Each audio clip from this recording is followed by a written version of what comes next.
Hey guys, আজকে আমি আমার লাইফের একদম ফার্স্ট জব ইন্টারভিউ এক্সপিরিয়েন্স তোমাদের সাথে শেয়ার করতে যাচ্ছি। অ্যান্ড লাইফের ফার্স্ট জব ইন্টারভিউ দিয়েই আমি কিভাবে সবার মধ্যে সিলেক্টেড হলাম সেই গল্পটা তোমাদের সাথে শেয়ার করব।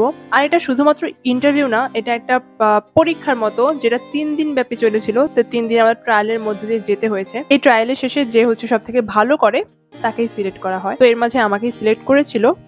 কিন্তু ফার্স্ট ইন্টারভিউ দিয়েই ফার্স্ট জবটা পেয়েও আমি কেন জবটা করলাম না, জবটা ছেড়ে দিতে বাধ্য হলাম, সেটার একটা বড় রিজন আছে, যেটাও আজকে আমি তোমাদের সাথে শেয়ার করবো। So keep watching. তো প্রাইভেসি ইস্যুর জন্য আমি এই কোম্পানির নাম নিতে চাচ্ছি না, বাট এটা হচ্ছে একটা অ্যাডভার্টাইজিং এজেন্সি। বিভিন্ন যে অ্যাডগুলা দেখো, তোমার টিভিতে দেখো বা অনলাইনে দেখো, যেখানে দেখো, ইউটিউবে দেখো, যেখানে দেখো, যেই অ্যাডগুলা আছে, এই কোম্পানির কাজ হচ্ছে সেই অ্যাডগুলা তৈরি করা। বিভিন্ন কোম্পানির সাথে ডিল করে তারা তাদের জন্য অ্যাডভার্টাইজ তৈরি করে থাকে। তারা হচ্ছে আউটডোরের পাশাপাশি ইনডোরে শুট করে। তো ইনডোরে শুট করার জন্য তাদের একটা সুন্দর স্টুডিও আছে, যেখানে হচ্ছে তারা সুন্দর করে ব্যাকগ্রাউন্ড বানিয়ে রেখেছে। ওদের অনেক ধরনের রুম ছিল, অনেক ধরনের স্টুডিও রুম ছিল, বাট সবকিছু তোমাদের দেখাতে পারলাম না। যেটাতে বসছিলাম বা যেটাতে গেছি সেখানেই আর কি ভিডিওটা করছি, এই জন্য তোমার দেখাতে পারছি। অনেক সুন্দর করে এরা ব্যাকগ্রাউন্ড সাজিয়ে রেখেছে। সো এই জব ইন্টারভিউটা হয়েছিল আজ থেকে ঠিক কয় মাস আগে, যখন আমি ফাইনাল ইয়ারে পড়তাম। ফাইনাল ইয়ারে আমার ফাইনাল এক্সামটা তখন হয়নি। সো যেহেতু কয়দিন পর ফাইনাল ইয়ার এক্সাম হয়ে যাবে আর আমি গ্রাজুয়েট হয়ে যাব, সো আমি ভাবছিলাম যে এখন থেকে আমি ইন্টারভিউ দিয়ে একটু যদি প্র্যাকটিস করি নিজেকে, তাহলে হচ্ছে আমার গ্রাজুয়েট হওয়ার পর চাকরি ইন্টারভিউয়ের কিছুটা অভিজ্ঞতা থাকবে। সো আমি তখন ভাবলাম যে আমার এখন থেকে অ্যাপ্লাই করা উচিত আর টুকটাক ইন্টারভিউ দিতে থাকা উচিত। জানি যদিও পাবো না, যেহেতু আমি কোনো কোম্পানিতে জীবনে ইন্টারভিউ দেইনি এর আগে, অ্যান্ড আমার কোনো প্রফেশনাল লেভেলে কাজ করার অভিজ্ঞতা নেই। সো আমি এটা ভেবে অ্যাপ্লাই শুরু করি। তখন ক্ষেত্রে আমি বিডি জবসে একটা অ্যাকাউন্ট খুলি, আর অ্যাকাউন্ট খুলে হচ্ছে আমি জাস্ট অ্যাপ্লাই করতে থাকি। সো যেহেতু তখনও আছে আমার গ্রাজুয়েশন কমপ্লিট হয়নি, সো আমি ওই ধরনের জবে তো আমি অ্যাপ্লাই করতে পারবো না। এর জন্য আমার সেলস এন্ড মার্কেটিং এর দিকে একটু ফোকাস ছিল। সো ফাইনালি অ্যাপ্লাই করতে করতে আমি মনে হয় প্রায় 20টার মতো অ্যাপ্লাই করেছিলাম ফার্স্টে। তো সেখান থেকে ফার্স্ট যে ইন্টারভিউ কলটা আসে, মানে যেই কোম্পানি থেকে, আমি চাচ্ছিলাম যে সেই কোম্পানি থেকে আমাকে ডাকুক। এর বড় রিজন ছিল যে ওই স্যালারি। অ্যাকচুয়ালি স্যালারিটা লেখা ছিল 20K to 30K। তো স্যালারি রেঞ্জটা এরকম এর মাঝেই। বাট একটা প্রবলেম ছিল যে যেদিন হচ্ছে আমাকে এই মেসেজটা দেওয়া হয়, মানে সেদিন বিকেলে মেসেজ দেয়, তার পরের দিন ইন্টারভিউ সকালে, এরকম। সো আমি তো মানে অ্যাপ্লাই করছিলাম, তখন আমার ইন্টারভিউ যে প্রস্তুতি, মানে পারি আর না পারি, একটা তো ভাই ফার্স্টে তো জিজ্ঞেস করে ইন্ট্রোডিউস ইউরসেলফ, সেটাও তো আমি সাজিয়ে রাখিনি। মানে একটা আছে না ইন্টারভিউ প্রস্তুতি, আমার তো সেই প্রস্তুতিটাও নাই। আমি ফার্স্টে ভেবেছিলাম যে আমাকে হয়তো কোনো কোম্পানি ডাকবেই না, বাট দেখেও আমি বিপদে পড়ে গেছি। আমি চাচ্ছিলাম ওই কোম্পানিতে আমার জব হোক, আবার প্রস্তুতিও ছিল না ভাবে।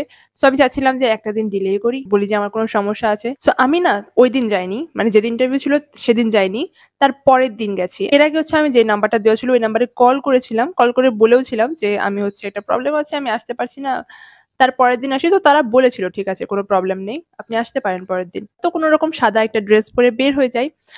অ্যাকচুয়ালি অফিসটা ছিল গুলশান 1-এ, নিকেতন। আমি যেখানে থাকি সেখান থেকে হচ্ছে ফার্স্টে হচ্ছে রিক্সায় যেতে হয় একবার, তারপর আবার বাসে উঠতে হয়, তারপর আবার বাস থেকে নেমে আবার বাসে উঠতে হয়, তারপর আবার রিক্সায় নামতে হয়, তারপর ওই অফিস। মানে হিউজ জার্নি, যেটা আমার মতো মেয়ে, আমি একটু অসুস্থ, মানে আমার ট্রাভেলে একটু সমস্যা আছে, আমি গাড়িতে উঠলে আমার শরীর সিক হয়ে যায়, এজন্য হচ্ছে আমি বাস ঠাস একটু ইগনোরই করি। বাট এছাড়া তো আর উপায় নেই, সো আমাকে ওভাবে যেতে হয়েছে। এনিওয়ে, সো যখন আমি অফিসে পৌঁছাই তখন দেখি যে কিছু মানুষ বসে আছে। মানে অবভিয়াসলি ইন্টারভিউ দিতে তো আসলে আমি যাব না, অনেকে যাবে, হয়তো 11-12 জনের মতো হবে। তো আমিও আর কি ওদের সাথে যেয়ে বসলাম। তো একটু পর ওই কোম্পানির এমডি আসলেন। সো এমডি এসে বকর বকর শুরু করল।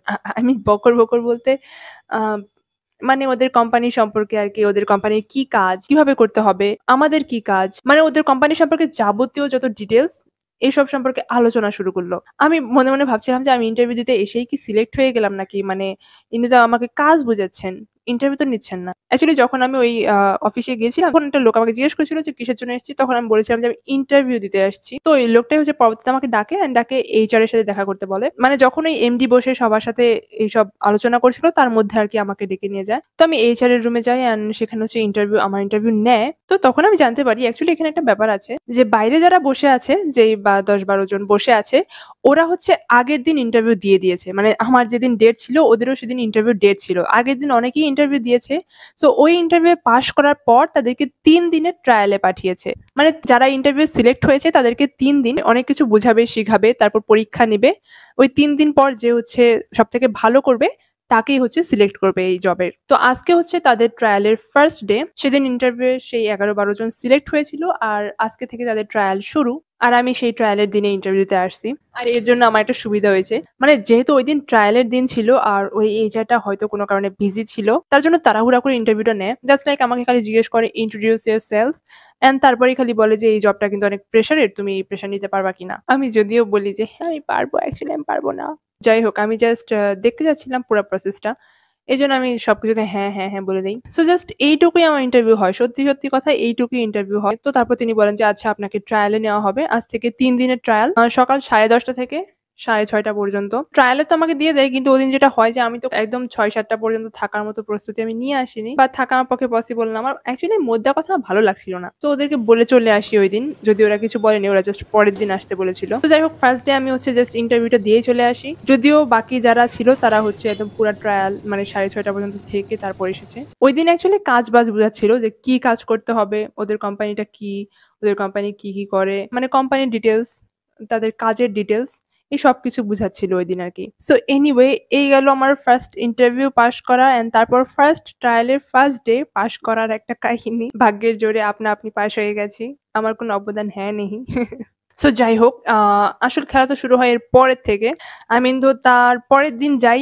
সো যখন আমি যাই ফার্স্ট এ হচ্ছে বিভিন্ন কাগজপাতি ধরিয়ে দেয়। কাগজপাতি বলতে ওদের কোম্পানির অ্যাকচুয়ালি এই পজিশনটা এটার নাম হচ্ছে ওরা দিয়েছে প্রমোশনাল অ্যাডভাইজার। মানে এটা টেলি সেলস টাইপ জব। ওরা হচ্ছে বিভিন্ন কোম্পানির সাথে ডিল করে ওদের অ্যাডটা বানিয়ে দেয়। ধরো একটা কাপড়ের ব্র্যান্ড যেটা হচ্ছে ওদের কোম্পানির প্রচারের জন্য অ্যাড বানাতে চাচ্ছে। সো ওরা হচ্ছে ওই এজেন্সির মাধ্যমে তারা হচ্ছে অ্যাডটা বানায়। সো ওই কোম্পানির সাথে আমাদের এই ডিলটা হচ্ছে পাক্কা করতে হবে।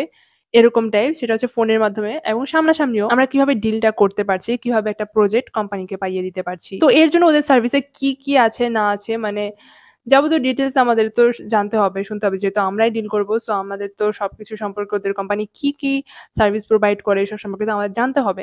সো আমাদের হচ্ছে সেটার কতগুলা খতিয়ান ধরিয়ে দেয়। তো সেটা আমাদের কাইন্ড অফ পড়াশোনা করতে হচ্ছে। কিন্তু সেকেন্ড ডে একটা হচ্ছে ব্যাপার হয় যে যখন ফার্স্ট ট্রায়ালের দিন এসেছিলাম তখন হচ্ছে সেখানে প্রায় ১০ থেকে ১২ জন বা এর একটু কম বেশি হতে পারে এরকম মানুষ এসেছিল। কিন্তু সেকেন্ড ডে অদ্ভুতভাবে অনলি আমি সহ ৩ জন আসে। ফার্স্ট রাউন্ডে বাদ দেয়নি কাউকে। ওরা নিজে থেকে আরকি আসেনি। তো যাই হোক আমাদের ৩ জনকে মিলে আরকি আমাদের ট্রায়ালটা চলতে থাকে।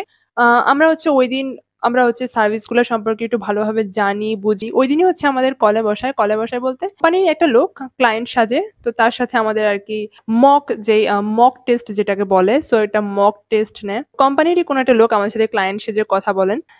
আমরা তার সাথে কিভাবে ডিলটা করতে পারছি, তাকে কনভিন্স করতে পারছি কিনা, আমাদের কনভিন্সিং পাওয়ারটা তিনি কমিউনিকেশন পাওয়ার, কনভিন্সিং পাওয়ার এইসব তারা চেক করতে থাকে। তো ৩ জনকে একে, একে মক টেস্ট নিতে থাকে। তবে ফার্স্ট এ যেটা দেখেছিল কথার মধ্যে জড়তা আছে কিনা। মানে কথা যে বলছি কমিউনিকেশন স্কিলটা ফার্স্ট এ তারা দেখেছিল ৩ জনের মধ্যে। সো আমরা ৩ জনের মধ্যে ২ জন হচ্ছে একটু ভালোভাবে কথা বলতে পারছিলাম। মানে কথার মধ্যে জড়তা নেই। আরেকটা যে মেয়ে ছিল সে না সেই সময় অনেক ঘাবড়ে গিয়েছিল। আসলে না মানুষের বেশি ঘাবড়ালে মানুষ ওই কাজটা ঠিকমতো করতে পারে না। সো তার হচ্ছে বেশি অতিরিক্ত ঘাবড়ে যাওয়ার কারণে সে হচ্ছে কথায় তার জড়তা চলে আসে। মানে সে শুধু আটকে, আটকে যাচ্ছিল। ঠিকঠাকভাবে কথা বলতেই পারছিল না। তো এর জন্য তাকে হচ্ছে ওই রাউন্ডে বাদ দিয়ে দেওয়া হয়। তো আমরা হচ্ছে থাকলাম অনলি ২ জন। তো এই গেল আমাদের ট্রায়ালের 2nd ডে। সো পরের দিন মানে 3rd ডে আমাদের লাস্ট ডে ওইদিন এসেই হচ্ছে আমাদের কম্পিউটারের কাজ বোঝানো হয়। মানে কম্পিউটারে আমাদের যেসব কাজ করতে হবে সো কম্পিউটারের ফাংশন গুলো আমাদের বোঝাতে থাকে। তবে অ্যাকচুয়ালি একটা বিষয় মানতেই হয় যে আমি শুনতাম যে বাংলাদেশের বেশিরভাগ কোম্পানিতে টক্সিক পরিবেশ থাকে। এমপ্লয়িরা ফ্রেন্ডলি হয় না। ইভেন এমডি বা অফিসের বস গুলাও ফ্রেন্ডলি হয় না।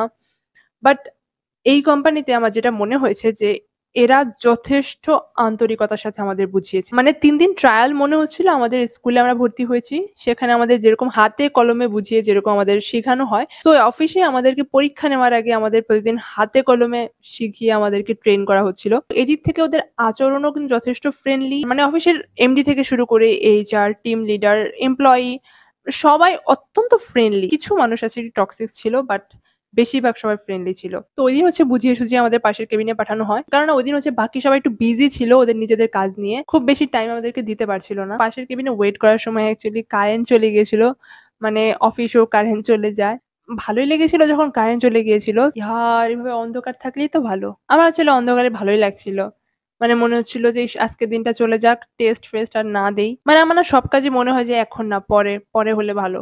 মানে আমি জাস্ট প্রফেশনাল থেকে পার্সোনাল সব কাজই পরে করি। এজন্য কারেন্ট ডে আমার খুব ভালো লাগছিল যে কারেন্ট আর না আসিস, আজকের দিনটা চলে যাক। আমরা এমনি সিলেক্ট হয়ে যাই বাকি দিনগুলোর মতো। তো যাই হোক কারেন্ট চলে আসেন। ওইদিনও আমাদের মক টেস্ট হয়। মানে অফিসের লোকেরা হচ্ছে ক্লায়েন্ট সেজে আমাদের সাথে কথা বলে। ওইদিন ফার্স্ট এ হচ্ছে আমাদের অনেকগুলা টেস্ট হয়। মানে অনেক ধরনের ক্লায়েন্টদের সাথে কথা বলা হয়। একবার এই ক্লায়েন্টের এই সমস্যা নিয়ে আসে, আরেকবার হচ্ছে ডিল করতে হয়, আরেকবার এটা হয়, ওটা হয় এরকম। মানে অনেক ধরনের ক্লায়েন্ট সেজে ওরা আসে, ওদের সাথে ডিল করতে হয়। লাস্টের দিকে যে হচ্ছে এমডি আছে সে হচ্ছে ক্লায়েন্ট সেজে আমাদের ঝালাই-ফালাই করে। তো ঐদিন কি হয় তার পরের দিন কিন্তু বৃহস্পতিবার আমাদের ৩ দিনের ট্রায়াল ছিল। সো এটাকে বাড়িয়ে আরো ১ দিন নেয়। মানে আরো একটু ঝালাই-ফালাই করে দেখতে চায় আমাদেরকে। এইজন্য ঐদিন হচ্ছে আমার দুজনের মধ্যে কাউকে বাদ দেয় না। আরো ১ দিন দেখবে। যদি না হয় তখন বাদ দিবে। আর যদি হয় তো দুজনকেই নিবে এরকম। সো আরো ১ দিন টাইম পেয়ে যাই। তো তার পরের দিন আসি। তার পরের দিন যেটা হয় আমাদের রিয়েল কিছু ক্লায়েন্টদের সাথে কথা বলিয়ে দেয়। সো সেখানে যদিও অনেক ঘাবড়ে গিয়েছিলাম বাট কিছুটা হলেও তাও মোটামুটি মানে একেবারে ভালোও না, একেবারে খারাপও না।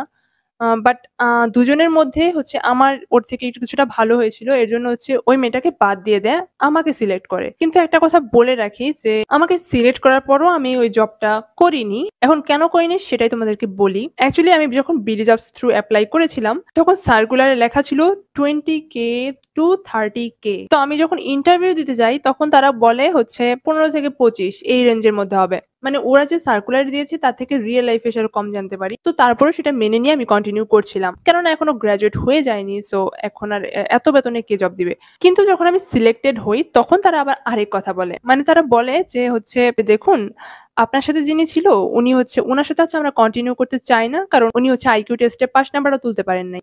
আর আপনি যেটা করেছেন আপনি হচ্ছে টেনে মেনে পাস করেছেন। মানে একটা কর্মী নিয়োগ দিতে গেলে এইচআর দের অনেক টেস্ট-ফেস্ট যেখানে আইকিউ টেস্ট থাকে আরো কি জানি টেস্ট থাকে।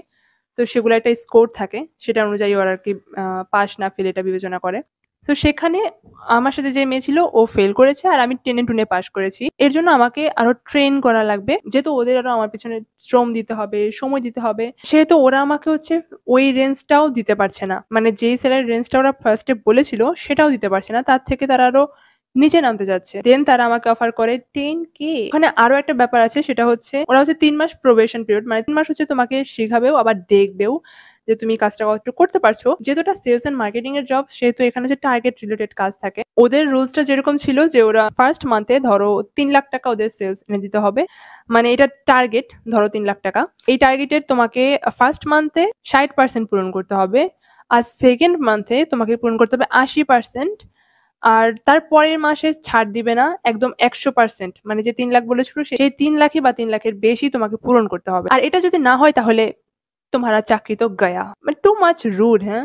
আরেকটা প্রবলেম সেটা হচ্ছে সপ্তাহে ৬ টা দিন বাসা থেকে আসবো। তো ফার্স্ট এ তোমাদের বলেছিলাম যে আমার বাসা থেকে অফিসে যেতে হলে ১ম এ রিক্সা, তারপর বাস, তারপর আবার বাস, তারপর আবার রিক্সা, তারপর সেই অফিসে পৌঁছাতে হয়। কষ্ট তো হবেই। তার উপর মাসে একটা হিসাবও করেছিলাম। আমার মাসিক ভাড়া পড়ে যায় ৳৪,০০০। মানে আমাকে 10K দিলে তার ভেতর থেকে 4K মাইনাস हो जाएगी থাকবে হচ্ছে অনলি 6K। আর এর জন্য আমি মানে এত প্রেশারাইজড একটা জব করব যেখানে আবার টার্গেটও দিয়ে দিয়েছে। না হলে ৩ মাস পর তোমাকে লাথি মেরে বের করে দিবে এরকম। তো আমি ভাবলাম যে শুধু আমি এটার জন্য এত কষ্ট করতে যাবোই কেন? মানে এটা করতে যেয়ে আমার পড়াশোনার আরো ক্ষতি হয়ে যাবে। তো সামনে আমার আরো ফাইনাল ইয়ার এক্সাম। সো এই চাকরি করতে যেতে আমার পড়াশোনা আরো নষ্টই হবে।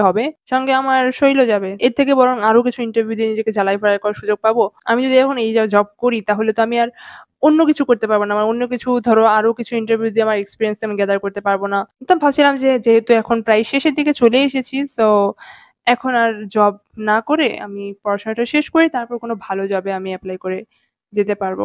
এইসব বিবেচনা করে আমি জবটা আরকি করিনি। ওদেরকে মানা করে দিয়েছি। বলেছি যে আমার বাসা থেকে অনেক দূরে। যদি বাসার কাছে হতো তাহলে কয় মাস করে কিছুটা এক্সপেরিয়েন্স গ্যাদার করতে পারতাম। এত দূরে মানে যেখানে বেশিরভাগ সব ভাড়াতেই চলে যাবে। এজন্য আরকি জবটা আমি কন্টিনিউ করিনি। তো গাইস এটাই ছিল হচ্ছে আমার ফার্স্ট জব ইন্টারভিউ এক্সপেরিয়েন্স। লাইফে অনেক ইন্টারভিউ এখনো বাকি আছে। যেহেতু সামনে আমার হচ্ছে অনেক ভালো একটা সময় চলে আসছে। আমার পড়াশোনা শেষ হয়ে যাচ্ছে। এখন আমাকে ভালো চাকরির জন্য চেষ্টা করতে হবে। তো লেটস সি যে আমার ভাগ্যে কি আছে। বাট যেটাই থাকুক সেটা আমি মেনে নিব। কোন সমস্যা নেই।